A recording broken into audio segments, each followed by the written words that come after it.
You can watch our program on Channel 15 on Sunday afternoons at 1 o'clock and again on Wednesday evening at 9:30. You can also see us on Cox Channel 23 in Council Bluffs every other Thursday at 4:30 p.m. Don't have a sign sheet, huh?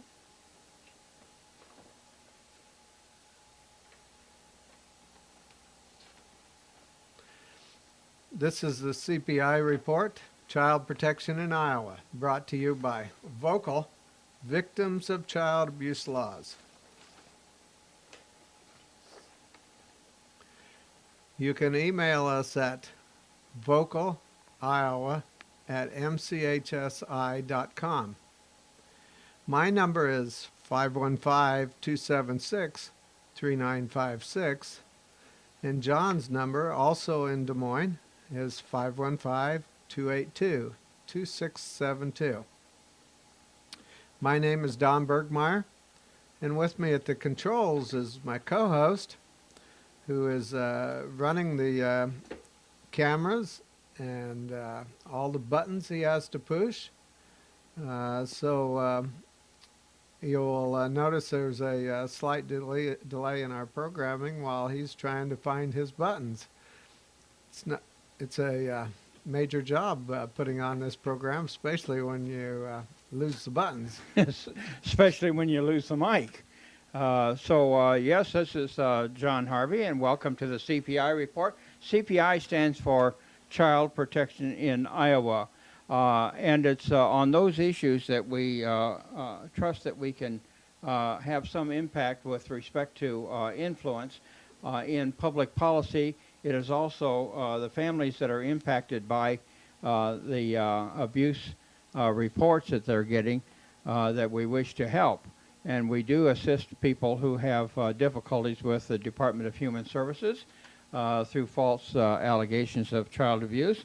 We'll even help those who have some of those reports that are, they may be adverse, but there may be some truth lying in them. And sometimes the department has a bad habit of dealing with cases in a manner in which they should not deal. Such as parents spanking their children. Would that be an example of what you're referring to, that DHS despises something like that? They go out of their way to find cases. Now, obviously, there isn't any parent who would agree that beating a child and causing blisters to rise and mutilating the skin and so forth is a good thing for a child as far as correction is concerned. But it's also inappropriate for the Department of Human Services to exercise this no spanking rule when there is no rule against spanking. So if they're into that, you probably should call Don, or you should call me, and we'll see if we can't look at your report. We're not attorneys, so we cannot hold ourselves out to be attorneys. And sometimes people look for people for help simply because they can't afford an attorney. Well, that's a difficult thing to accomplish. So we don't hold ourselves out to do legal work. We'll not be representing you before the bar because we're not licensed to do that. You can find high-priced people to do that, and we have some suggestions about how you can minimize that otherwise enormous cost. Well, as I look at this Christmas season, I give some concern to what may have happened with Christmas if it had occurred in Bethlehem. And I'm going to have to reach down for a clock here. One moment, please. Well, the clock must have fallen on the floor, huh? Is this where we pause for station identification? This is something like a pause for Station identification, Okay. yes. Okay. If there had been a child protection office in Bethlehem, CPS, or the Child Protection System, could have stolen Christmas. I wonder what the narrative and assessment might read. A teenage mother-to-be was found in a cowshed about to give birth. The underage mother said she tried to get safer quarters, but they were not available. How about the hog house? I don't know. That wasn't in the report. The surroundings were extremely poor, and there were animals nearby. The crib area was nothing but a feeding trough with straw in it. She was accompanied by a young man she claimed to be her intended husband. She told this worker she had walked most of the way to get from Bethlehem and rode on a donkey part way. She admitted that she had no prenatal care and did not have a doctor in attendance. Is that in Iowa, John? You mentioned Bethlehem. I don't. It said if there had been a CPS office in Bethlehem, that's what this report would have looked like. That must be another state. I don't remember where Bethlehem is here in Iowa. When asked about her family, she mentioned a cousin named Elizabeth, and she reported to this worker that Elizabeth was in years and had recently delivered a son. She did not talk about her network support people. The young mother said that she was a virgin. She told this worker that the father of the child was not the one who was accompanied her in the stable. The mother of the child has not made appropriate choices in the company she keeps and in the care she has sought for herself and her son. The teen mom has limited family support and is unable to attend adequately to the care of an infant child. The utterances about being a virgin mother leads us to believe that this unfortunate teen mom was suffering from serious mental disorder. It is for this reason that this child was referred for a comprehensive program of counseling. It is obvious that the safety of the newborn and the environment cannot be guaranteed. It is recommended this child be removed from this couple and placed in intensive foster care, and that adequate services be made available to the mother, and that Mary and Joseph have supervised visitation. Well, the abuse is denial of critical care for an infant. In a later narrative assessment addendum, someone noted that the child, Jesus, increased in wisdom and in stature and in favor with God and man. Apparently, he had been returned to his parents in the meantime. There was an addendum to the report which stated that the mother and the boy's stepfather had fled the jurisdiction to escape an edict which would involve doing away with children under the age of 2. In another incident, an assessment was prepared because of a report of further denial of critical care. At age 12, the boy was referred to this worker. The boy's family had traveled a considerable distance to attend a large church conference, and the families who attended traveled in a caravan. When the conference concluded, the parents failed to make certain that the child was in the caravan. It was reported the family did not discover that the child, they did not discover that the child was absent from the caravan for 3 days. This meant that it took 3 days to retrace the steps, yet another day to find the boy. He was found in the temple talking with the intellectuals. This is not an age-appropriate activity. A child of 12 cannot safely be left for 7 days in a strange city without funds, without food, and without adequate supervision. The violation is denial of critical care and failure to protect. Well, that's what the story would look like, Don, if there had been um, a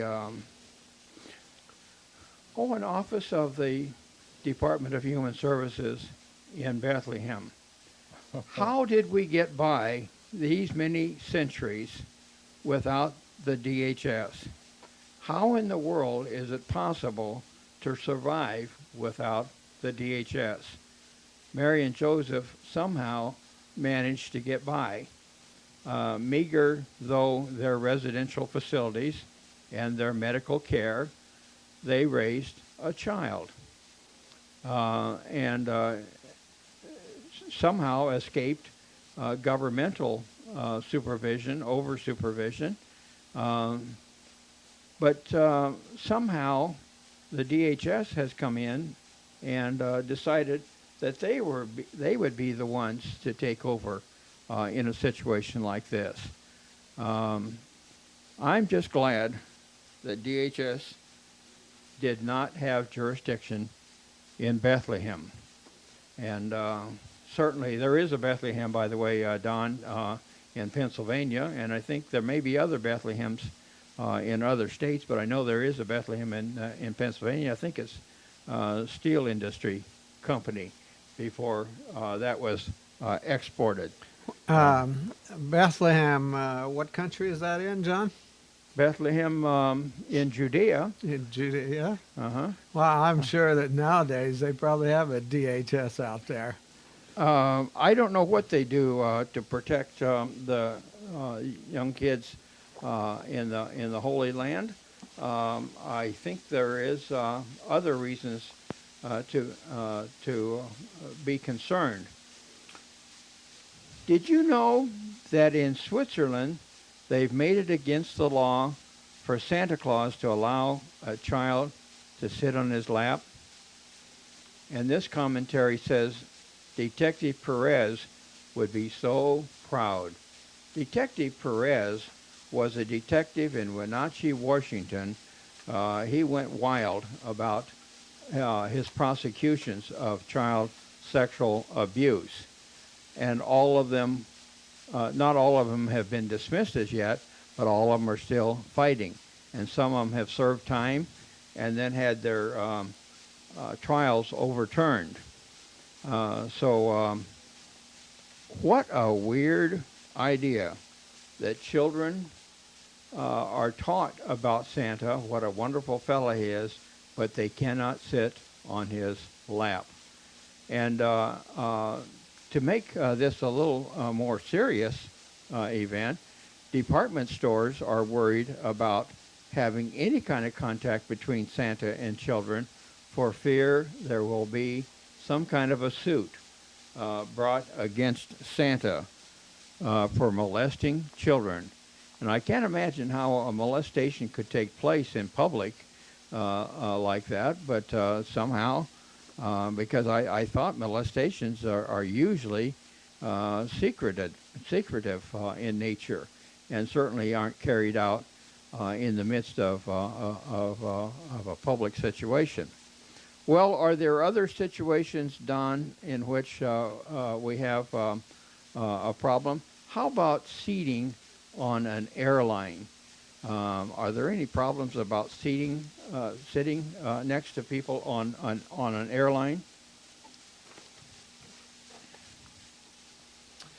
Well, according to this article, it sounds like there is. There's a ban on men seating next to children. This is written by Ansley Thompson. Air New Zealand and Qantas have banned men from sitting next to unaccompanied children on flights, sparking accusations. I think it's probably Auckland, New Zealand. They used to call it Auckland anyhow. Sparking accusations of discrimination. The airlines have come under fire for the policy that critics say is political correctness gone mad after a man revealed he was ordered to change seats during a Qantas flight because he was sitting next to a young boy traveling alone. Auckland man Mark Woolsey says an air stewardess approached him after takeoff on the Christchurch to Auckland flight and told him to change seats with women sitting 2 rows in front. The steward said it was the airline's policy that only women were allowed to sit next to unaccompanied children. At the time, I was so gobsmacked that I moved. I wonder what that word means. Gobsmacked. He was so gobsmacked. He probably was. I was so embarrassed and just stewed on it for the entire flight. Well, of course, John, that's the way DHS is. If a woman touches a child, it's not child abuse. If a man touches a child, it's child abuse. And I'm not against women when I say that. That's just the way DHS operates.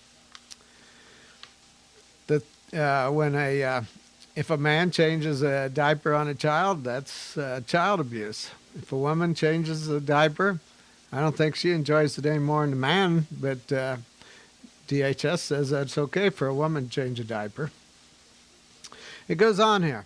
The 37-year-old shipping manager who has 7-year-old twins followed the incident up with the airline and was told Qantas wanted to err on the side of caution. I felt that it was totally discriminatory. Besides, the point of what am I going to do on a crowded flight? The incident, which happened a year ago, irked Mr. Woolsey so much that he recently contacted National Party political correctness eradicator Wayne Mapp. Dr. Mapp told the Herald the airline's policy was an example of political correctness that had got out of hand. I think this is a gross overreaction by the airlines. What do they think men are going to do that women won't? It is the same as saying men shouldn't sit beside children on a bus. They mentioned bus. I remember riding on a bus. It wasn't a child. There's a man sat beside me and took up 2 seats, and that didn't leave hardly anything for me on that bus ride. But that's another story, and I'm not complaining. A Qantas spokesman confirmed the Australian airline, which operates domestic flights in New Zealand, does not allow unaccompanied children to sit next to men. The spokesman said the airline believed it was what the customers wanted. Have you heard any customers complaining, John? No, sure haven't. Air New Zealand spokesman Rosie Paul said the airline had a similar policy to that of Qantas. Airlines are temporary guardians of unaccompanied minors, so we have preferred seating for them. Well, that's good, isn't it, John, that they take care of the minor children.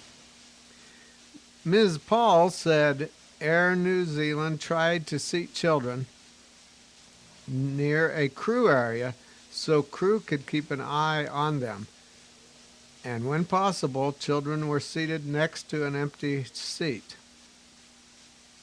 Sometimes this isn't possible, so the preference is to seat a female passenger next door to an unaccompanied minor. When the Herald asked if the airline considered male passengers to be dangerous to children, Ms. Paul replied, "That's not what I said." Well, maybe the men ought to boycott the plane, and maybe they don't want the men's business on the plane. And if they got their wives with them, there goes a lot of income to the plane, airlines. When it was put to her that was the implication of the policy, she repeated, "No, that's not what I said." Children's Commissioner Cindy Cairo said she commended the airlines for putting thought into the policy and for endeavoring to keep children safe. Dr. Cairo said she did not think it was intended to be a slur against men. John? Is there a byline on that of the people that wrote it? I think we like to give some credit uh, to the people who wrote the material that we use on our program, and I don't see the credit line on this. Seemed like to me it was an organization called North Star, but I'm not certain. Okay,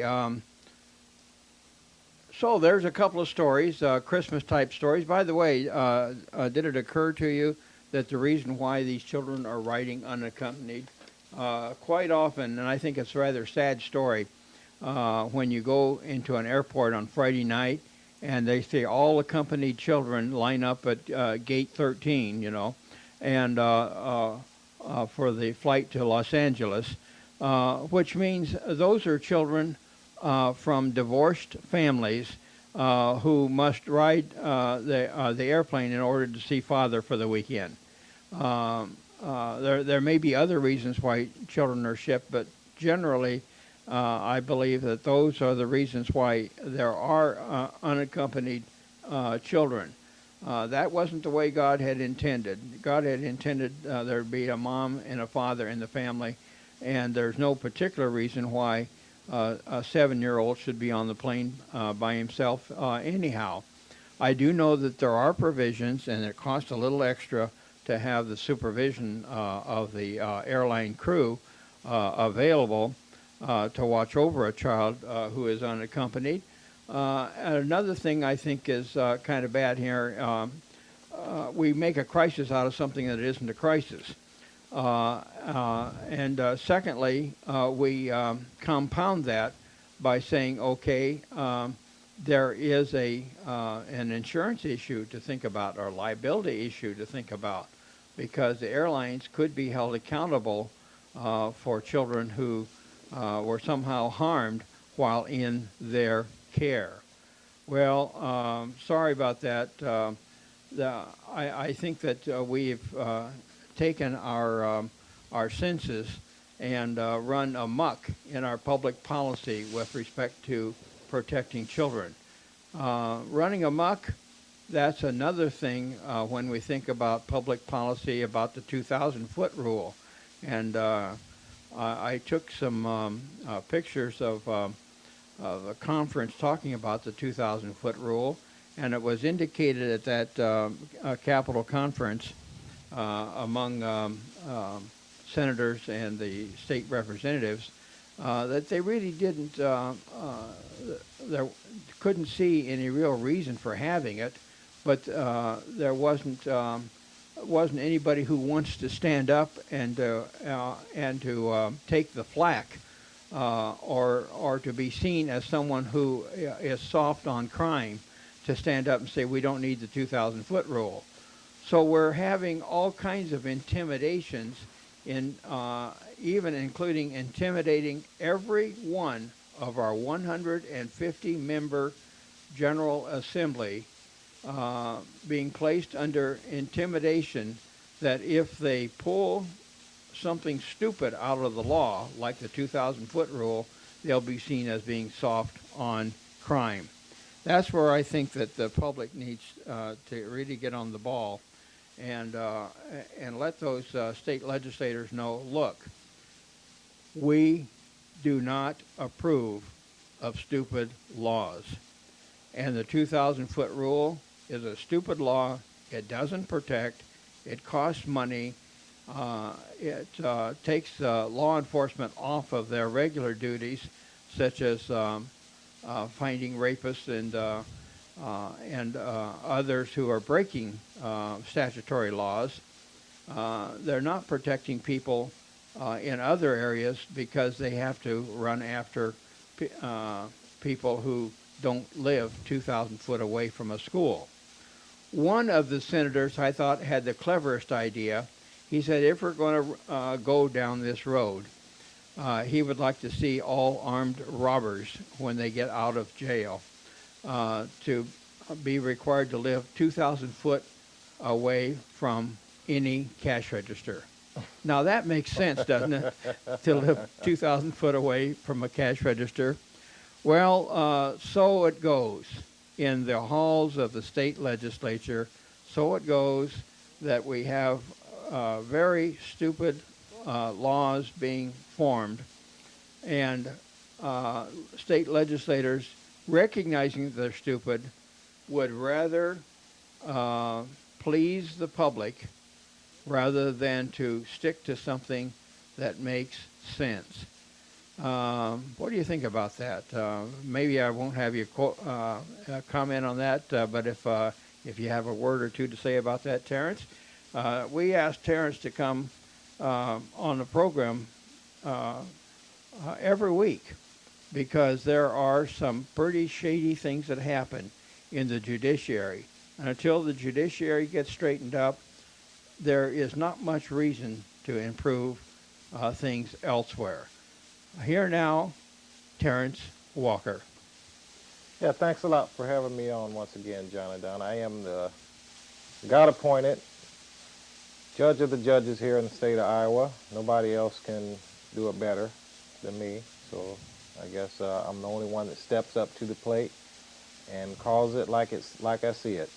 Because a lot of times, if you go to a football game nowadays, you have what's called instant replay. And that assures that the referees are playing fair and are playing by the books in a lot of instances. Well, when it comes to our justice system, there is no instant replay. They have what's called an appeal, but the appeal a lot of times is not something that is so transparent to where everybody can see what's actually going on. And I was reminded about that when I was looking at some of the cases today that came out that are published from the Iowa Supreme Court. You can actually see them on the website at judicial.state.ia.us. We'll put that. Mention that URL a little bit more if you didn't get that. But I was looking on the website, and I got to thinking.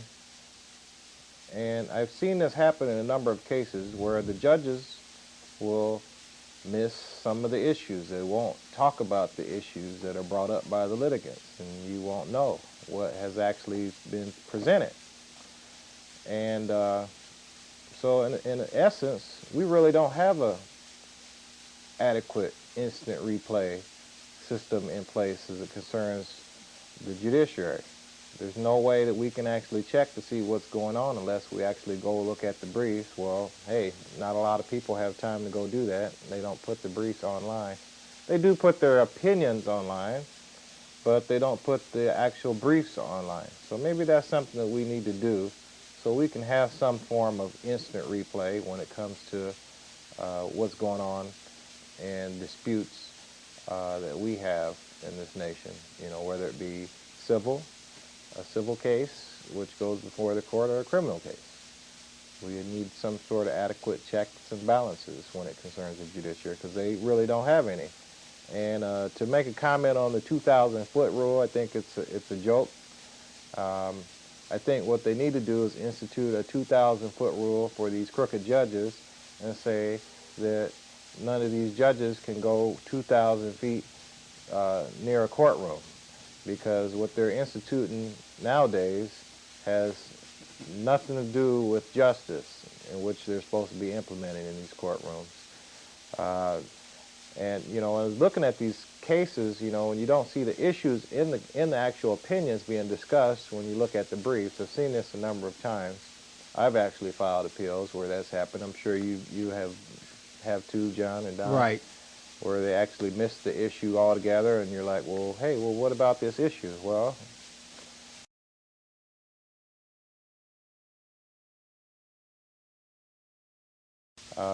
when you have a system that doesn't have adequate checks and balances, and they can get away with this sort of thing until we actually bring it out on a show like this.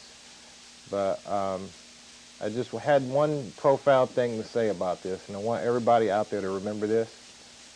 If you're reading these legal opinions, you go to www.judicial.state.ia.us. and you look up some of these Iowa Supreme Court opinions and Iowa Court of Appeals opinions, remember this: the absence of an issue does not mean that the issue was absent. That's right. The absence of an issue does not mean that the issue was absent. So just remember that. And remember it when you go to court too, because they will try to evade and duck any issue which they feel is going to go in. If you're in a disadvantaged state, like say you're representing yourself especially, they're not going to want you to win. They're going to want the high dollar attorney win, because why? The high dollar attorney has more political connections to the establishment and can ultimately make or break that judge, whereas you may not pose that sort of threat.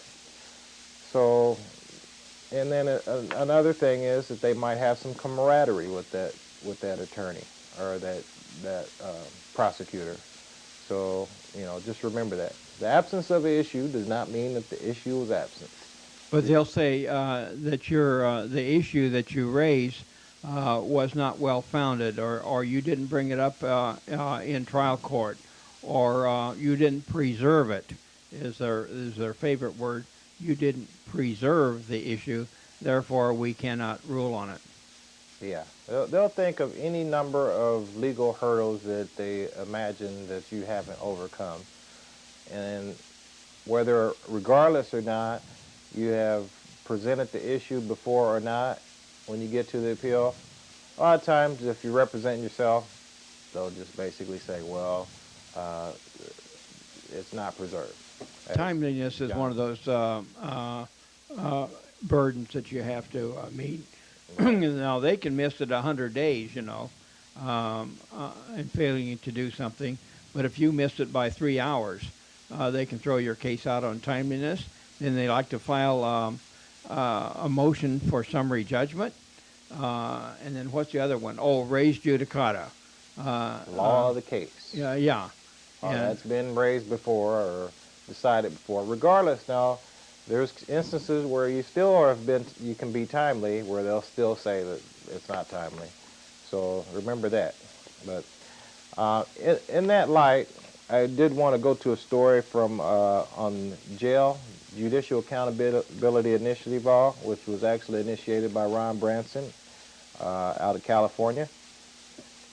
He is actually implementing, he instituted, along with Bill Stegmaier of South Dakota, a petition drive to get the jail initiative, Jail for Judges, Judicial Accountability Initiative Law, which basically is a way to basically end judicial immunity in that state. But they got enough signatures here the past couple months to get this referendum, this jail initiative, put on the ballot for voters. See, they're lucky. They have a state where you can actually get out and participate in the process and push new laws that way by getting signatures, the people out to vote. Unfortunately, we have to go through our legislators. But this article was published in the Chicago Tribune on December 5th. Voters, activists put heat on judges.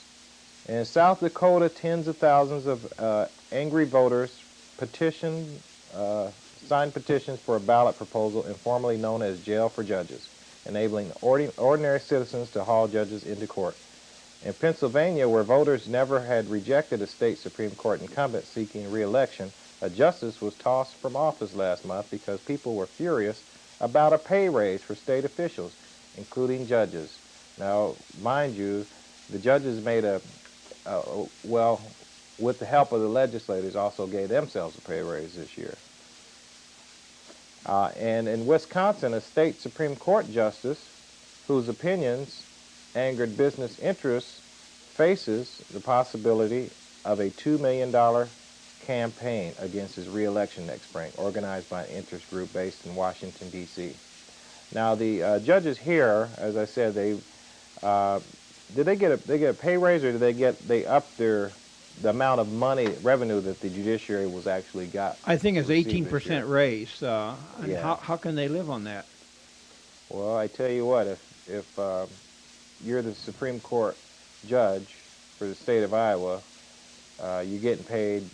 I believe you're getting paid according to the Des Moines Register's figures they printed last week. They're getting paid more than the governor. Correct. So go figure that. Far beyond the public rough and tumble politics attached to U.S. Supreme Court nominations, formerly obscure and second-tier elections for seats on state courts have become battlegrounds of culture wars, tort reform, and other business cost issues, as well as contests that give voters the opportunity to act on popular cynicism and resentment toward the judiciary.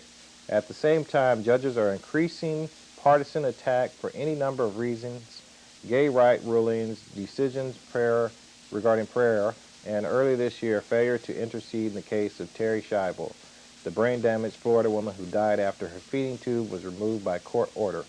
Criticism from many conservatives, including President Bush, about so-called activist judges who legislate from the bench has become part of the political vernacular and the public psyche. While the interest groups, business, labor, and trial lawyers, used to devote their efforts and money exclusively to legislatures and executive offices, now they are fine-tuning their strategies and going after judges, the final arbiters of difficult and emotional issues such as tort liability, abortion, and criminal justice. A lot of rhetoric on the federal judiciary and the dominations and the labeling of judges as activists is really playing out at the state level, says Cindy Canary, executive director of the Illinois Campaign for Political Reform. The fact that is that in many states we elect our judges, and the rhetoric has provided a context for special interests to enter into. And judges, many of whom are not particularly comfortable with raising money and trolling for votes, like their counterparts in the legislative and executive branches, finding themselves into the thick of a fight they did not anticipate. And I'll just go ahead and paraphrase to the end here. The increasing attention paid to judicial races is not exclusively the product of special interest groups. In Pennsylvania, it was voter anger that drove Supreme Court Justice Russell Negro from office November 8th. I wonder if he's a black guy. I doubt it. But a firestorm of public protests greeted the news that in July, state lawmakers had quietly approved large pay raises for themselves, state executive officers, and judges. Negro and Judges Sandra Schultz Newman were the only statewide officials on the November ballot. Theirs was retention elections, requiring voters to vote either yes or no for 10-year terms. Ordinarily, justices win by wide margins. Newman won but gathered only 54%. Negro, with 49% voting yes, fell short of a winning majority. And that's why I've been saying for over a year now that we need to vote out judges here in Iowa, just like they have done in Pennsylvania and just like they're starting to do all over the country. We need some new blood in there. We need some people that know something about justice and are willing to implement it. Otherwise, get out the way, because here's the reformers are coming. Now, further evidence of political vulnerability of judges can be seen in South Dakota, where judges could see their immunity from lawsuits over their judicial actions stripped away if voters there approve a measure known as the Judicial Accountability Initiative Law, expected on next November's state ballot. Backers of the petition drive turned in nearly 47,000 signatures last month, about 13,000 more than necessary. The measure would create a special grand jury that would handle complaints of citizens who felt judges violated the law or otherwise abused their judicial discretion. Donald Dahlin, a science professor, political science professor at the University of South Dakota, said there's no particular court or case in the state that prompted it. When you ask people in what particular angers them, they can't say. I think this is part of the general public dissatisfaction with judges across the country and the feeling that they have too much power. Allegations of judicial abuse are at the heart of an evolving campaign against the Wisconsin Supreme Court Justice, Patrick Crooks. That's a fitting name for a judge. He's Right. running for another 10-year term on the court in April. Crook angered business interests with votes he cast on tort reform and product liability cases. Washington, D.C.-based Freedom Works, led by U.S. House Majority Leader Dick Armey, said is prepared to spend $2 million to defeat Crooks. Well, I think we should spend much to defeat the Crooks on the bench here in Iowa as well.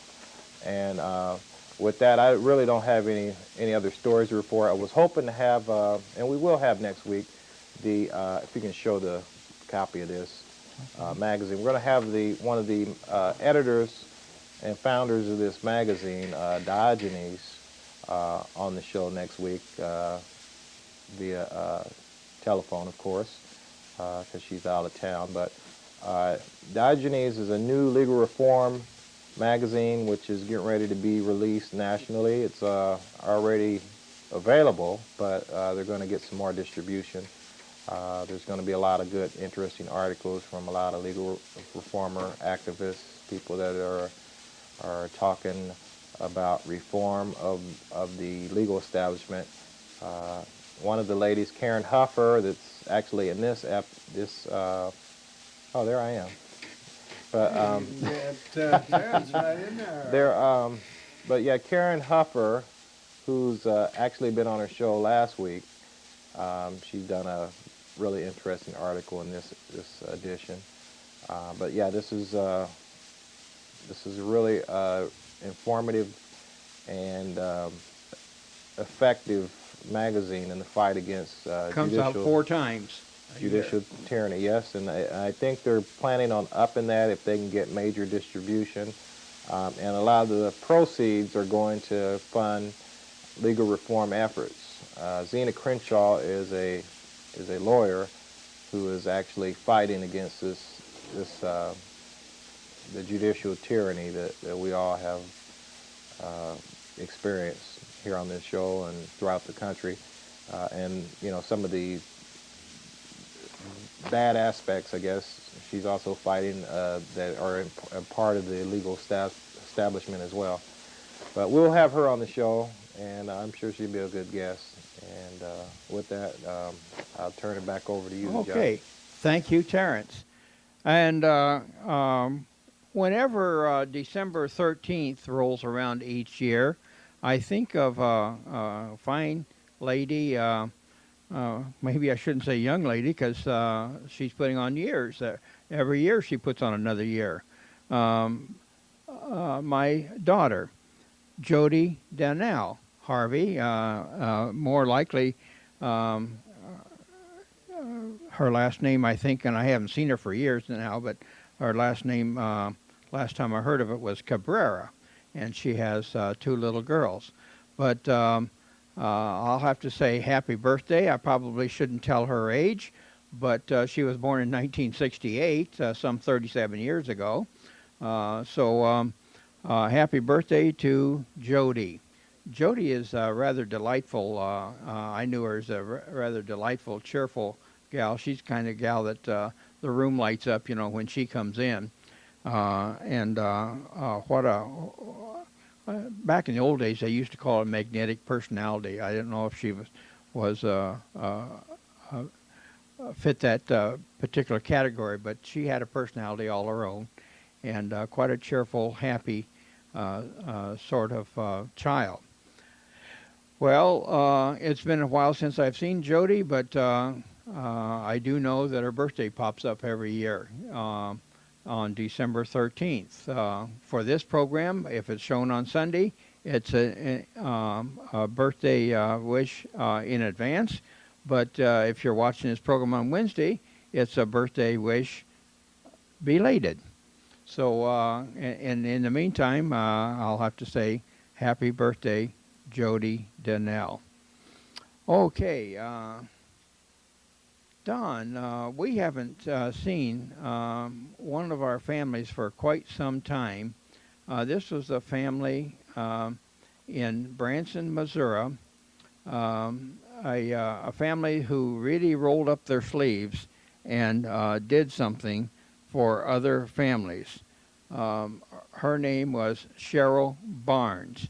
She had 10 children. I think now that family numbers 11 children. She's a homeschool mom, but she somehow found time in her busy schedule to set up a nationwide organization to watch over the problems of families who were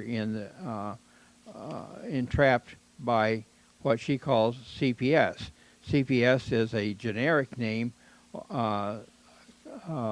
standing for Child Protection Systems, because there are many child protection systems that carry different names. And her organization was called CPS Watch. Well, things have changed in the Barnes family. Are you ready for that story? Things have changed remarkably in the Barnes family, and they've had to move to from Branson, Missouri, to somewhere over in South Carolina. And they met up with another family over there and did some slugging out together. Two families getting together to attack this tremendous problem that we're having in the child protection system.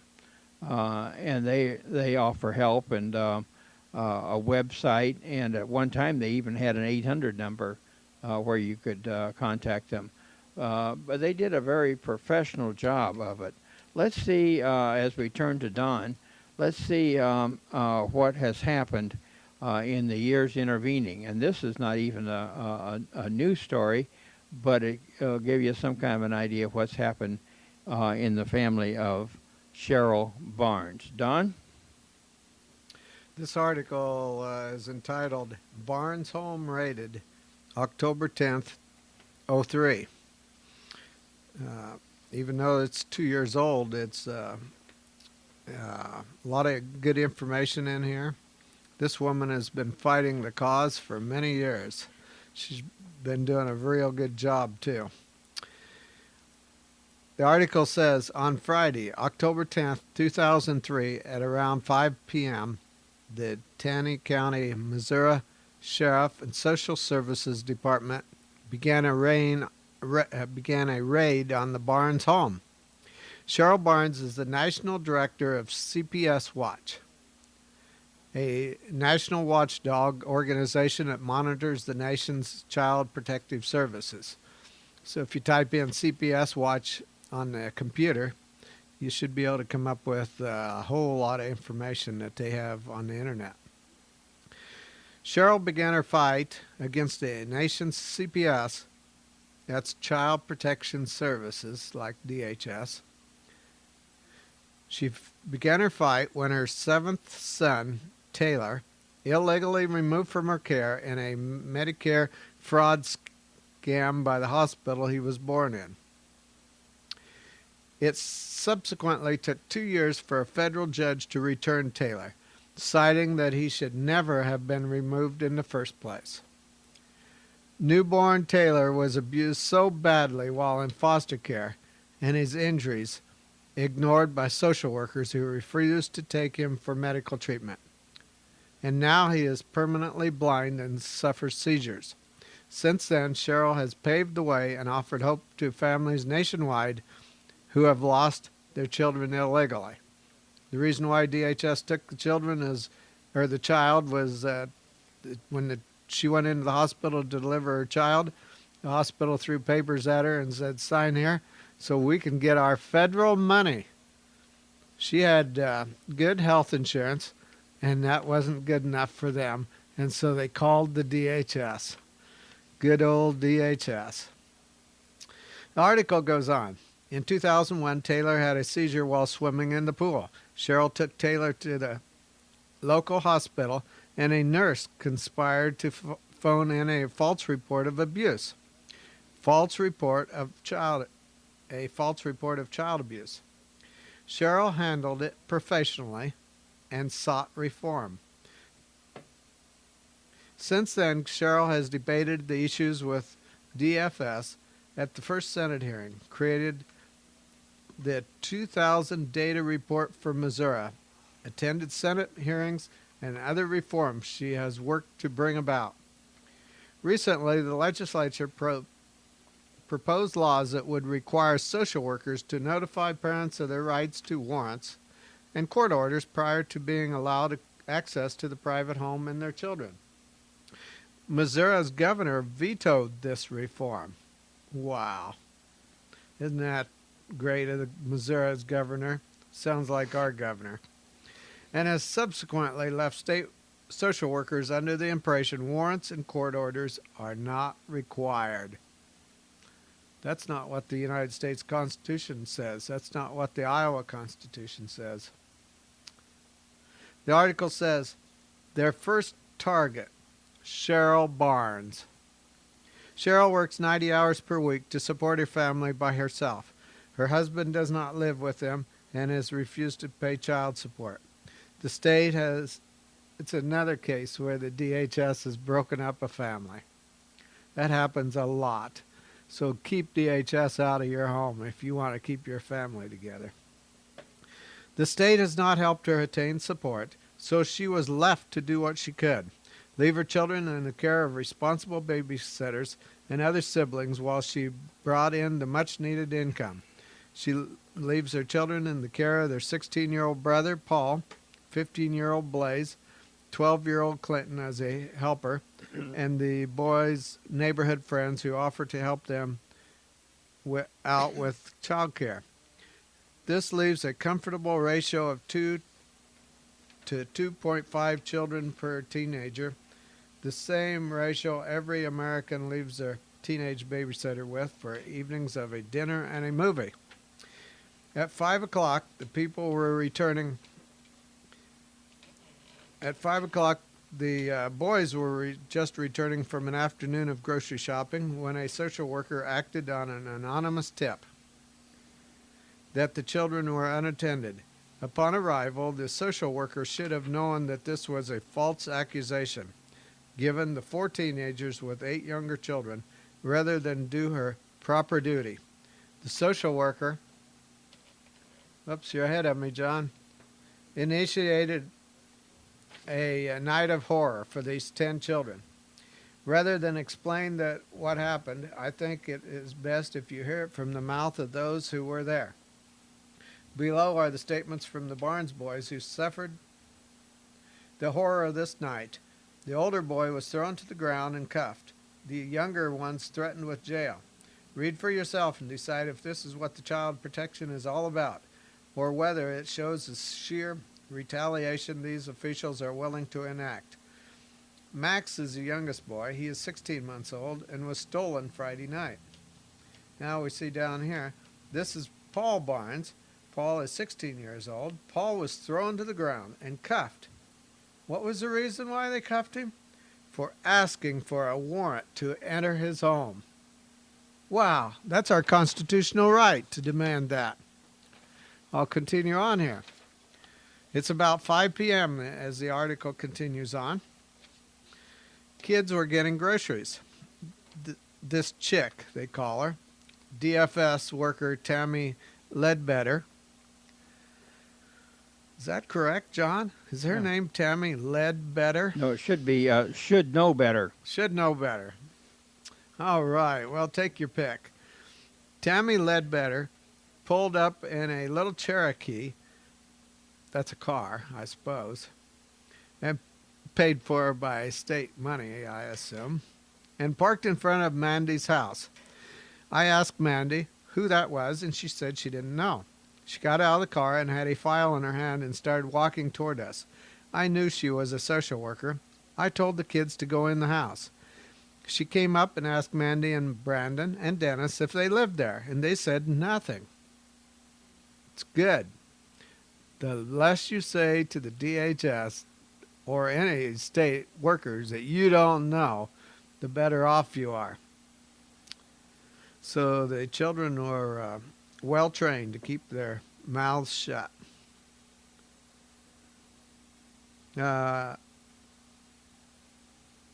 They said nothing. I said, and can I help you? And she said, do you live here? And I said, yes. She said, is your mom or dad here? I said, no. And she said, can I have your name and ask you a few questions? And I said, no, you can't. I said, do you have a search warrant or a court order or anything? Now we're talking about Paul Barnes, who you saw a picture of a moment ago. Letter better said, no, I can call the police. Wow, she's threatening a 16-year-old boy with the police, and he probably knows the law far better than she does. I said, you go ahead and call the police. Until you have a search warrant or a court order, you ain't talking to me or any of the boys. I gave her my mother's name and where she worked. Ledbetter went to her car and got on the phone. I went inside and called my mother. She said she would come right away and to keep the kids inside in one room and to lock the door. Dennis told her to leave, and she went down the street. A cop drove by, and they talked for a while. In other words, the social worker talked to the cop then. The cop and Ledbetter walked up to the house. I met them in the driveway. The cop was calling in our license plate. They said, can we talk to you? And I said, no. I said, do you have a search warrant or a court order? He said, we don't need a search warrant or court order. I said, you do, sir. It's the law. He said, I am the law. I know the law. Sure. What kind of law do you think we have when some of these officers come around with their badges and throw their weight around? It's a good thing not all the officers are that way. He said, we just want to talk to the little kids. And I said, no, you don't. I said, do you know who my mom is? And he said, no, and I really don't care. I said, you will care eventually. I promise you. He said, yeah, whatever. He asked my name, and I said, Paul. He asked if I had an ID, and I said, yes, and I gave it to him. He started calling it in. Then my mother drove up. Well, it's a good thing Cheryl, that's the mother's name, Cheryl Barnes. She got out. Cop was yelling and cussing at me. Isn't that great? We have cops that love to do that. They started talking to her, and I asked for my ID back and then went inside. I saw Mother being handcuffed and went back out. Wow. Parents, you drive in your driveway, you just might get handcuffed. Mother said to go call Lily. I told my friends Brandon and Dennis that if my mother got arrested, not to open the door, and that I was locking it, not to open it unless the cops had a search warrant. I called Lily, and she said she was going somewhere and couldn't come over. I went and asked the cop if I could talk to my mother to ask her what she wanted me to do. He said, no, not right now. John?